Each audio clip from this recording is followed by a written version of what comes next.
Good evening and welcome to the Career Shaper. Today's session will provide you a set of 25 questions on polity, which would be fruitful for your upcoming BPSC 67th PT exam. Now let's come together to solve this set. Okay. Question number 1. भाषा को लेकर अब तक कुल कितनी बार संविधान संशोधन अधिनियम लाए गए हैं? तो ऑप्शन देखें 2, 3, 4, 5। तो अगर 8वीं अनुसूची का अध्ययन किए होंगे तो ये पकड़ में आ जाएगा कि कितनी बार संविधान संशोधन विधेयक लाए गए, अधिनियम बनाए गए भाषा को लेकर के। तो अब तक 4 बार ऐसा हुआ है। 21वें संशोधन 1967 के द्वारा सिंधी को ऐड किया गया और 71वें संशोधन 1992 के द्वारा कोंकणी, मणिपुरी और नेपाली को इंसर्ट किया गया। 92nd अमेंडमेंट 2003 द्वारा बोडो, डोगरी, मैथिली, संथाली को इंसर्ट किया गया और लास्टली 96th अमेंडमेंट 2011 द्वारा ओरिया को हटाकर ओडिया किया गया। तो इस तरह से आंसर हो जाएगा इसका सी।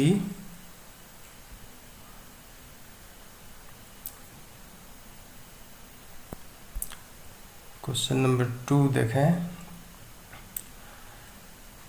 कालक्रमानुसार सही विकल्प चुनें। अब ये भी भाषा से रिलेटेड क्वेश्चन है। अब देखें 1 नंबर में मैथिली है, 2 में नेपाली, 3 में सिंधी, 4 में उड़िया। तो आपको पता करना है कि कौन पहले आया कौन बाद में आया। ये हुआ कालक्रम।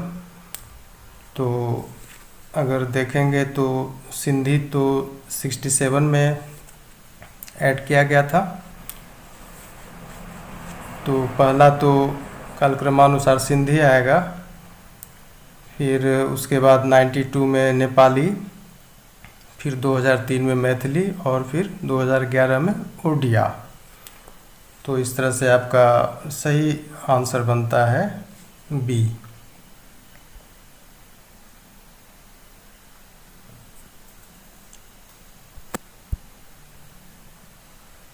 क्वेश्चन नंबर 3 देखें। संविधान में 8वीं अनुसूची से संबंधित अनुच्छेद हैं। देखिए ये जो ऑफिशियल लैंग्वेज वाला जो चैप्टर होता है कॉन्स्टिट्यूशन में, उसमें इसका जिक्र है। हालांकि उसमें तो कई अनुच्छेद हैं, लेकिन ऐसा अनुच्छेद चुनना है जिसमें कि 8th शेड्यूल के बारे में कुछ चर्चा किया गया हो।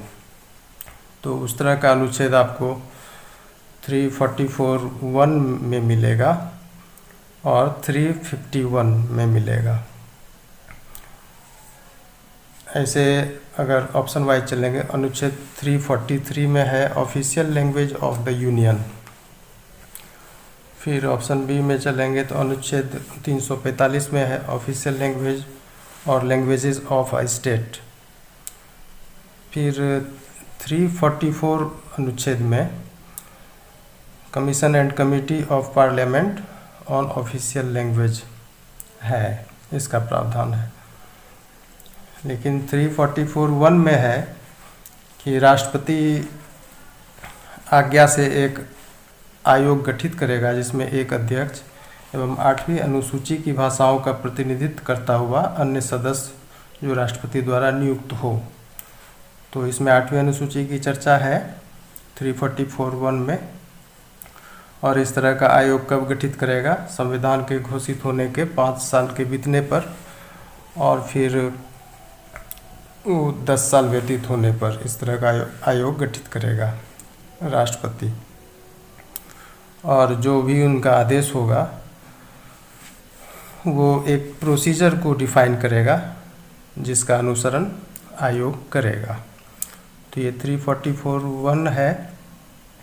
और देखें 351 आर्टिकल में ये directives for development of the Hindi language है। संघ को हिंदी भाषा को बढ़ावा देने की ड्यूटी बताई गई है कॉन्स्टिट्यूशन के द्वारा। तो इसका आंसर हो जाएगा ई चला जाएगा आंसर, क्योंकि सी और डी सही है, ये सही है और ये सही है, तो आंसर जाएगा ई। 4 नंबर देखें, संविधान की 8वीं अनुसूची में ओरिया को हटाकर उड़िया किया गया। अब ये भी चर्चा हुई है इस पर, लेकिन इस पर भी क्वेश्चन बनता है कि इस तरह का शब्द जो है सब्स्टिट्यूट कब किया गया, किस कॉन्स्टिट्यूशन अमेंडमेंट एक्ट के द्वारा। तो ऐसा काम तो लास्ट में हुआ है 2011 में, यानी कि 4 का हो जाएगा डी आपका, संविधान 96 अमेंडमेंट एक्ट 2011, डी आंसर होगा। 5 नंबर देखें, मूल्य नियंत्रण विषय है। अब देखें ये जो सूची है कॉन्स्टिट्यूशन में वर्णित, ये संघ सूची, राज्य सूची और समवर्ती सूची, इसमें ढेर सारे विषय हैं और सबका अपना अपना कार्य क्षेत्र है। संघ का अलग है और ये राज्य का अलग है और फिर दोनों का मिक्स है। तो उसी में से एक विषय है ये मूल्य नियंत्रण, प्राइस कंट्रोल। तो प्राइस कंट्रोल देखेंगे तो आप कंकरेंट लिस्ट में यानी समवर्ती सूची में 34वें नंबर पर है इसकी चर्चा। तो ये इसका क्या आंसर हो जाएगा, 5 का सी हो जाएगा, समवर्ती सूची।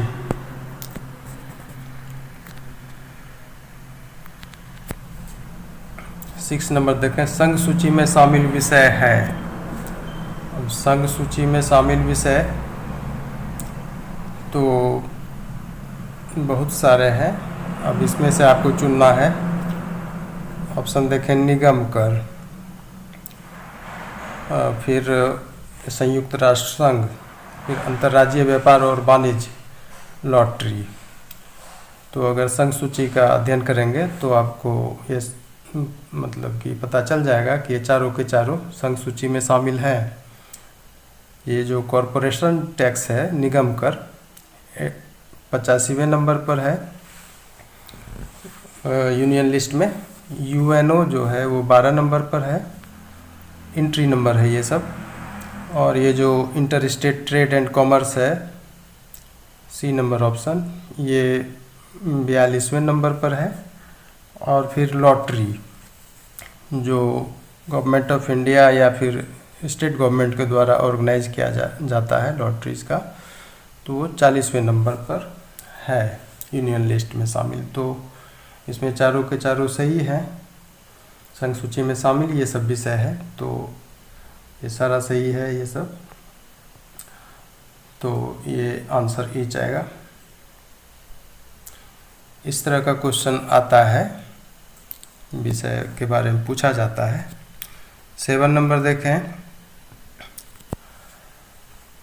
नवंबर 1985 में प्रशासनिक न्यायाधिकरणों की व्यवस्था स्थापना की गई। अब देखिए सेंट्रल एडमिनिस्ट्रेटिव ट्रिब्यूनल होता है, तो इसमें है क्या कि ये एक एक्ट आया था 85 में, एडमिनिस्ट्रेटिव ट्रिब्यूनल एक्ट, जो संसद द्वारा अधिनियमित किया गया था, इनेक्ट किया गया था, और ये प्रभाव में आया था जुलाई 1985 में। तो इसमें है क्या कि अब नवंबर 1985 में ये कहाँ कहाँ स्थापित हुआ, तो ये दिल्ली, मुंबई, कलकत्ता और इलाहाबाद, ये चारों जगहों में इस डेट में एडमिनिस्ट्रेटिव ट्रिब्यूनल्स की स्थापना की गई थी। तो इसका आंसर हो जाएगा ई। सभी सही है, ये सब इस सब की स्थापना हुई, यहाँ पर एटी की एडमिनिस्ट्रेटिव ट्रिब्यूनल की स्थापना हुई, आंसर हो जाएगा ई। 8 नंबर देखें, नवीनतम स्थापित उच्च न्यायालय है। अब ऐसा हाई कोर्ट को खोजना है जो कि हाल फिलहाल में, मतलब कि सबसे अंत में इसकी स्थापना की गई है। तो अगर आप देखेंगे तो मणिपुर, मेघालय और त्रिपुरा, इसकी स्थापना 2013 में हुई है, जबकि सिक्किम जो है वो 1975 में ही वहाँ पर उच्च न्यायालय की स्थापना की गई थी। तो नवीनतम स्थापित उच्च न्यायालय में ये तीनों हो जाएगा, ए, बी और डी। तो आंसर हो जाएगा आपका ई।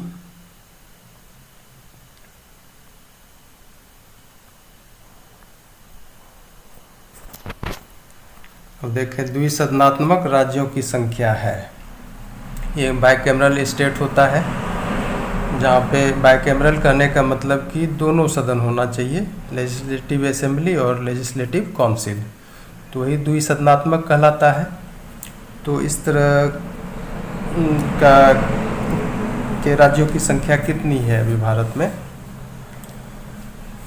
ये बहुत ही प्रायः पूछे जाने वाले ये सब प्रश्न है, पूछता रहता है। तो अगर आपका हाल फिलहाल का अध्ययन होगा तो ये 7 है ऐसे स्टेट द्विसदनात्मक।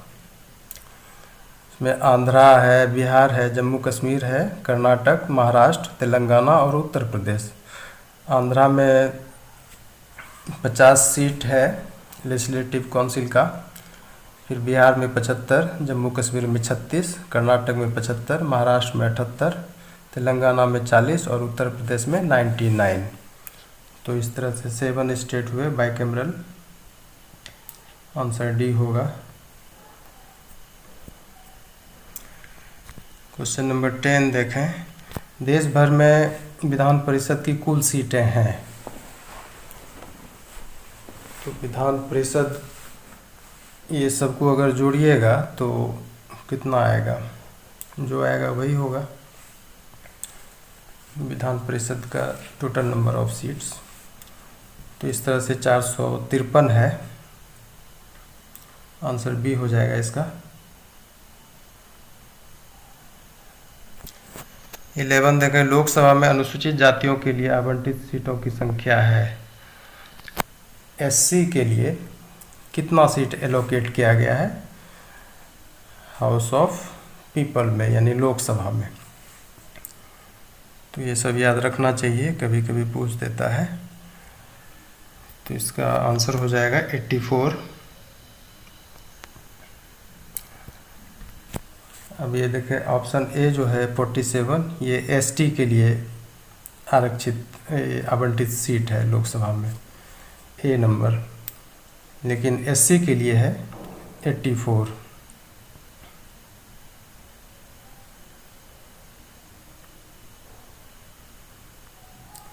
सी सही होगा।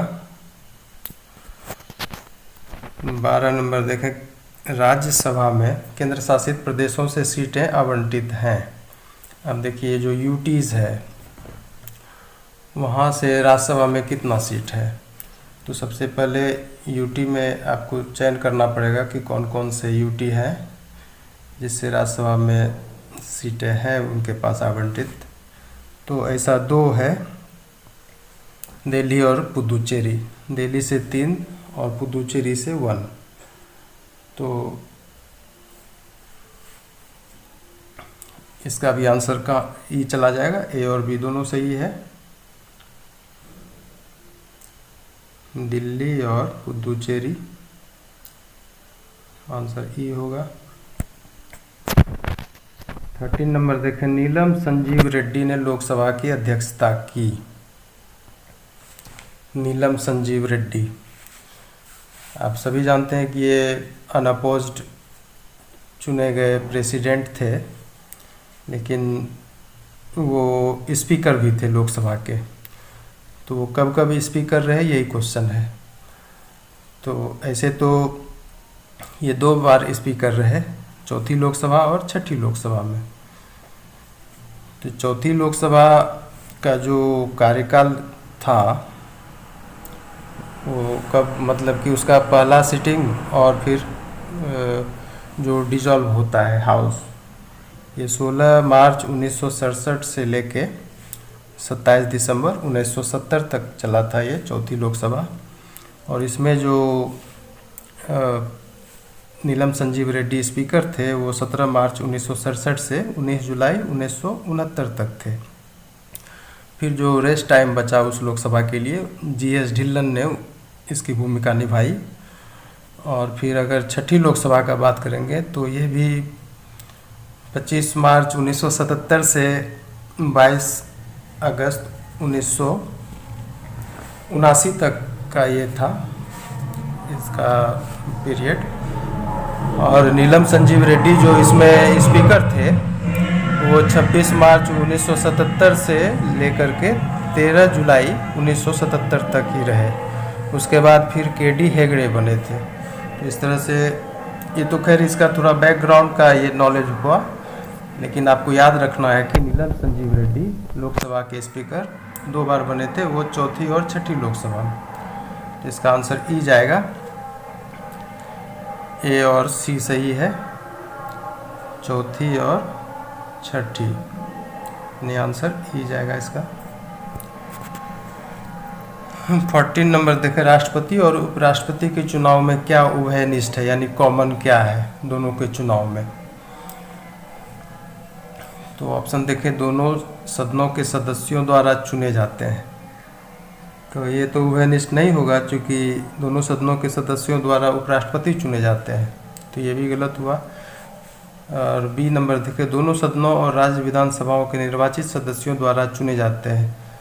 तो ये भी गलत होगा, क्योंकि इससे राष्ट्रपति चुने जाते हैं, तो ये कॉमन चीज़ तो नहीं हुआ। अब सी नंबर देखें, सी नंबर में है क्या कि एकल संक्रमणीय मत पद्धति द्वारा। ये सही है कि दोनों का चुनाव जो होगा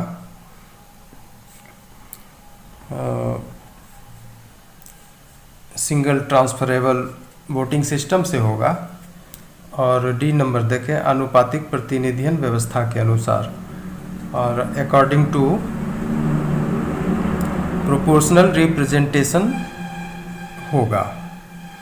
तो सी और डी दोनों कॉमन है इन दोनों के चुनाव के लिए, तो इसमें भी आपका आंसर चला जाएगा ई। ये भी सही है, ये भी सही है, दोनों के चुनाव के लिए कॉमन है, आंसर ई जाएगा। 15 नंबर देखें, उपराष्ट्रपति को उसके पद से हटाया जा सकता है। अब कैसे उसके पद से हटाया जा सकेगा, ऑप्शन देखें, महाभियोग की प्रक्रिया द्वारा, ये तो नहीं होगा, इससे राष्ट्रपति को हटाया जाता है। बी देखें, राज्यसभा के सदस्यों द्वारा पास एक संकल्प द्वारा जिस पर लोकसभा सहमत हो, तो ये बिल्कुल सही है। तीसरा तो गलत ही है, सुप्रीम कोर्ट द्वारा। चौथा भी गलत है, राष्ट्रपति द्वारा। तो आंसर बी हो जाएगा इसका।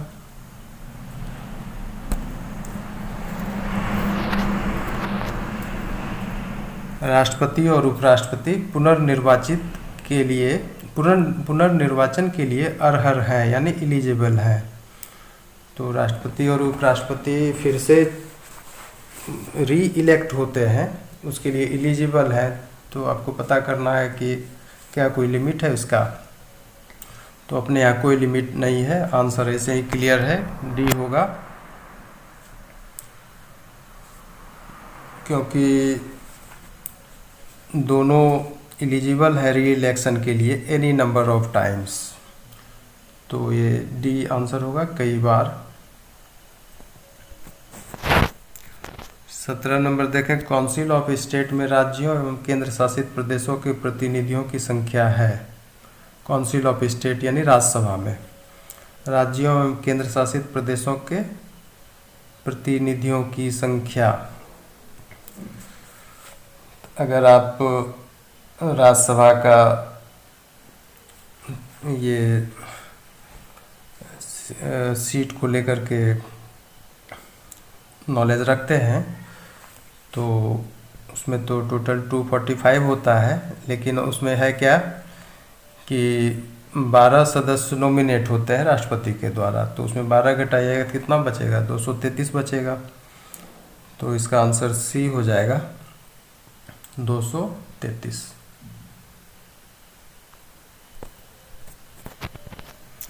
अठारह नंबर देखें, किस संविधान संशोधन द्वारा मौलिक कर्तव्यों में किसी माता पिता या अभिभावक को अपने बच्चों 6 से 14 वर्ष को शिक्षा के अवसर प्रदान करने को कहा गया है। ये फंडामेंटल ड्यूटी से रिलेटेड क्वेश्चन है और आप जानते हैं कि ये 11वां नंबर का है। ये मौलिक कर्तव्य 10 था पहले, 11वां बाद में जोड़ा गया है। और ये काम कब हुआ है आपको याद होगा बहुत अच्छे से, ये 86वां संशोधन 2002 में ऐसा किया गया था, इसको इंसर्ट किया गया था 11वां मौलिक कर्तव्य के रूप में। तो इसका आंसर डी हो जाएगा 86। ये सब क्वेश्चन पूछता है ये सब। 19 नंबर देखें, राज्य के नीति निर्देशक तत्व के अंतर्गत नागरिकों के नॉन जस्टिसिएबल अधिकार हैं। नॉन जस्टिसिएबल यानी कि ये ऐसा अधिकार है जिसको लेके आप सुप्रीम कोर्ट का दरवाज़ा नहीं खटखटा सकते। नॉन जस्टिसिएबल है, ये सिर्फ राज्य को ऐसा आदेश दिया गया है कि भाई ये करना होगा आपको पब्लिक के लिए। तो अब देखें इसमें कैटेगरी होता है, नीति निर्देशक तत्व जो है राज्य के लिए, उसको थोड़ा सा अगर कैटेगराइज कीजिएगा तो ये सब टाइप में आता है। कोई ऐसा है कि directives for shaping the policy of the state, और फिर non justiciable right of citizen, ये सब थोड़ा कैटेगरी बना के उसमें राइट को छाटा जाता है। तो इस तरह के राइट में जैसे आप देखें काम करने का अधिकार, तो ये आर्टिकल 41 है जो non justiciable right of citizen के कैटेगरी में है।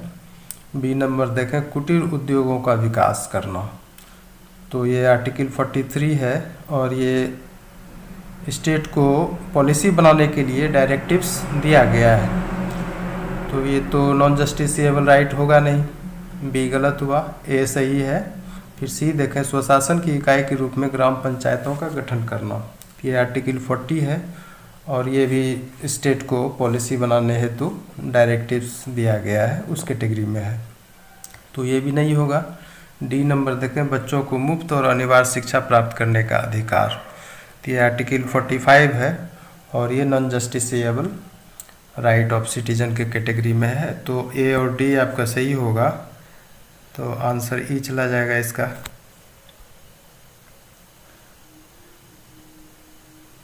ए और डी दोनों सही है। 20 देखें, कोऑपरेटिव सोसाइटी से संबंधित किन बातों को बढ़ावा देने हेतु राज्यों को नीति बनाने का निर्देश संविधान द्वारा दिया गया है। तो अगर ये कोऑपरेटिव सोसाइटी के बारे में थोड़ा अध्ययन किए होंगे, जो 97th अमेंडमेंट एक्ट 2011 द्वारा जोड़ा गया, ये आर्टिकल 43B है। तो इसमें ऐसा कहा गया कि to promote voluntary formation, autonomous functioning, democratic control and professional management of cooperative societies. तो इस तरह का प्रावधान हुआ आर्टिकल 43B के अंतर्गत। तो ऑप्शन वही सब है। देखें, स्वैच्छिक निर्माण यानी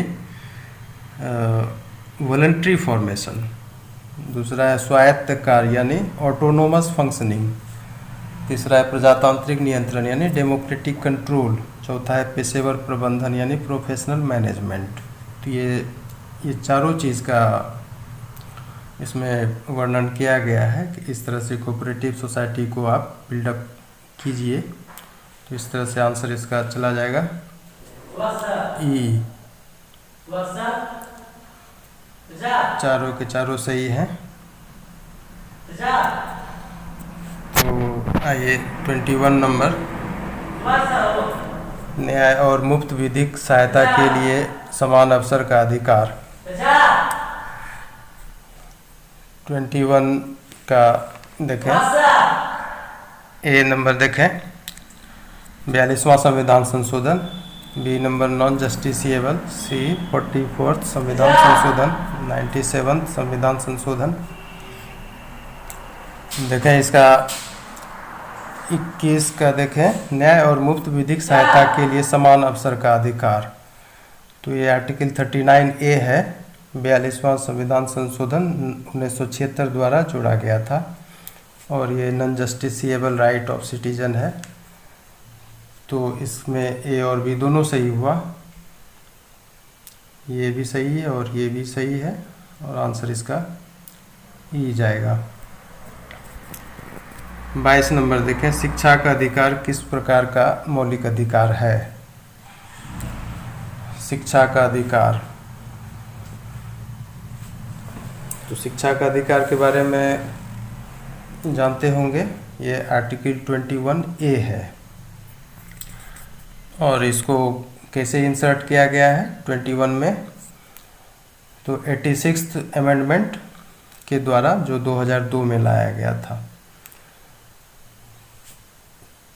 तो किस प्रकार का मौलिक अधिकार है ये प्रकार पूछ रहा है। तो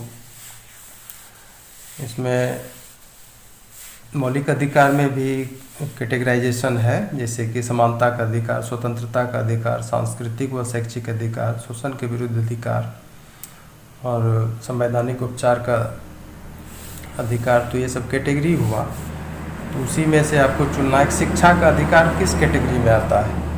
तो ये स्वतंत्रता का अधिकार की कैटेगरी में आता है, क्योंकि आप अगर देखेंगे तो समानता का अधिकार आर्टिकल 14 से 18 तक है और स्वतंत्रता का अधिकार आर्टिकल 19 से 22 तक है और इसी में तो आता है 21A। तो ऐसे भी आंसर बी हो जाएगा। और सी देखें सांस्कृतिक व शैक्षिक अधिकार, ये आर्टिकल 29 और 30 है और फिर शोषण के विरुद्ध अधिकार में आर्टिकल 23 एंड 24 है। तो वैसे भी शिक्षा का अधिकार 21A है, तो ये स्वतंत्रता के अधिकार के प्रकार में शामिल होगा, बी होगा आंसर इसका। 23 देखें, ये एक मतलब कि रिवॉल्यूशनरी स्टेप सामने आया था इस पार्टी के गठन के साथ, उसी पर क्वेश्चन है और इसकी चर्चा डी वासु जैसे बुक में है। और देखें क्वेश्चन, आम आदमी पार्टी का जन्म। ऑप्शन देखें, भ्रष्टाचार विरोधी आंदोलन 2011 से हुआ, जो एंटी करप्शन मूवमेंट चला था अन्ना हजारे के नेतृत्व में, वो 2011 से शुरू हुआ था वो आंदोलन। तो उसी आंदोलन का उपज है ये आम आदमी पार्टी अरविंद केजरीवाल का। बी नंबर देखें, भारतीय प्रजातंत्र के लिए मोड़ बिंदु था, ये टर्निंग पॉइंट बना इंडियन डेमोक्रेसी के लिए। और फिर सी नंबर देखें, प्रजातंत्र के लिए एक स्वस्थ चिन्ह, ये बहुत हेल्दी साइन दिखाया प्रजातंत्र के लिए। डी नंबर देखें, दर्शाता है कि भारत के लोग प्रजातंत्र में न कि भ्रष्ट तंत्र में विश्वास करते हैं। तो ये भी सही है, इस तरह से चारों के चारों सही हैं ऑप्शन। तो इसका आंसर भी चला जाएगा ई, चारों ऑप्शन सही है। 24 नंबर देखें, मतदान आयु यानी वोटिंग एज 21 वर्ष से घटाकर 18 वर्ष की गई। ये बहुत जाना माना क्वेश्चन है। तो ये कब हुआ और मतलब किस विधि से हुआ, ऐसा वही उसी पर क्वेश्चन है। तो ऑप्शन देखें, संविधान की धारा 326 में संशोधन करके। तो ये सही है, संविधान की धारा 326 में अमेंडमेंट ला करके ऐसा काम किया गया था, और ये काम हुआ था 61वें अमेंडमेंट एक्ट 1988 द्वारा। तो ए और सी सही है, ये भी सही है और सी भी सही है। तो इस तरह से आंसर इसका भी ई जाएगा। लास्ट क्वेश्चन देखें, 25 नंबर। अपना पेंशन परिवर्धित दर पर सुनिश्चित करने हेतु सांसदों ने सर्वसम्मति से मतदान किया। ये जो एनहांस्ड रेट पर पेंशन इंश्योर करने के लिए सांसदों ने यूनानिमसली वोटिंग किया। हालांकि इसकी भर्त्सना की गई थी, इसके मतलब कि जो वे ऑफ क्लियरिंग था ये बिल, तो इसकी भर्त्सना की गई थी। ये न तो संविधान सम्मत लगा, न पार्लिया डेमोक्रेसी को सफल करता हुआ दिखा। तो ये काम कब हुआ? ये काम हुआ 9वीं लोकसभा के अंतिम दिन की बैठक में। ये बात सही है, ये लास्ट डे था 9th लोकसभा का, और इस वोटिंग के कुछ देर बाद ही वो हाउस डिसॉल्व हुआ। तो सोचिए कितनी हड़बड़ी में ये लोग अपना काम पेंशन से रिलेटेड पूरा कर लिए, अपने लिए इंश्योर कर लिए। तो ए नंबर सही है। अब देखें, संविधान की धारा 117(1) की अनदेखी की। ये भी बात सही है। 117(1) में क्या है कि फाइनेंशियल लायबिलिटी वाला कोई भी विधेयक या प्रस्ताव बिना राष्ट्रपति के सिफारिश के नहीं लाया जा सकता। तो इसकी भी अनदेखी की इन लोगों ने। तो ये भी सही है। सी नंबर देखें, संसदीय लोकतंत्र को असफल बनाया। ये भी सही है, चूँकि पार्लियामेंट्री डेमोक्रेसी में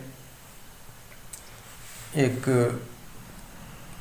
प्रॉपर चैनल होता है वर्क कल्चर का, तो उसकी अनदेखी हुई, इसलिए पार्लियामेंट्री डेमोक्रेसी भी यहाँ पर असफल साबित हुआ।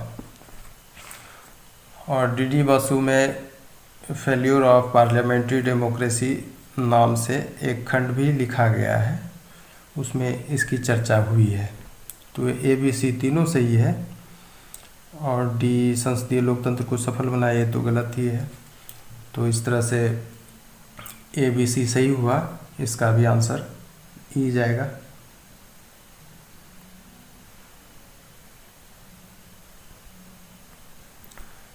तो इस तरह से ये सेट सॉल्यूशन के साथ, डिस्क्रिप्शन के साथ संपन्न हुआ। आप इसको वॉच करें और अपना भी मतलब कि जो आपने स्टडी किया वो समझें कि हमने क्या स्टडी किया अब तक, और जो सुधार करना हो वो भी करें। Thank you.